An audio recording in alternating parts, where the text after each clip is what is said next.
Hello everyone. Today's topic is going to be a little difficult because a couple of weeks ago somebody asked me this question.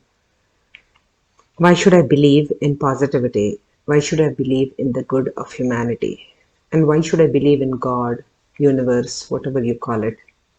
Because I saw that my uncle's son died as he drowned in a river where he had gone for swim. How is it fair that the parents continue to live on but an 18-year-old is dead? How can a child be dead? How can this go against the nature? How can the parents continue to live on with such a tragedy? There is no good answer to this kind of a question because how can you defend an untimely death? What can you say? What explanation is a good explanation? Many years ago, I was reading an essay from a father whose son had committed suicide. And he writes there, my son, I still imagine him to be in Boston. One day he will come and visit me. And that is how I cope with the loss of my son. I keep thinking that he's somewhere, one day he'll come to visit me.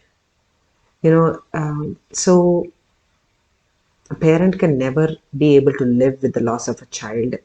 It's just impossible to continue as if life is normal. But I think the first thing I said was obviously, yes, it is absolutely against the laws of nature that a parent has to bury the child or cremate the child or say goodbye to a child before the parent's time comes, right? So it's just against nature.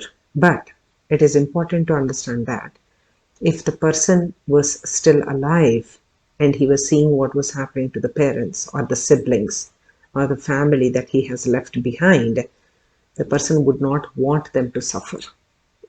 It would literally like kill them to see that his or her parents are suffering because they're gone now. So how about we spend the rest of our lives celebrating the legacy of the person we have lost? Think about all those moments that made you a parent, that made you celebrate with him or her, made you rejoice in their company, celebrate their legacy, celebrate the rest of your life, ensuring that you are going to do whatever it takes to spread the joy that he or she gave you while they were here. And in the end of the day, it always helps. Somebody's best day can also be somebody's worst day. So perspective helps. It is very difficult to tell a person who has just lost their child to uh, continue living as if life is normal. But unfair things have happened, and we will have to continue doing what is best in our capacity now. We will never be able to move on. We just have to simply move forward with our grief in tow. Thank you.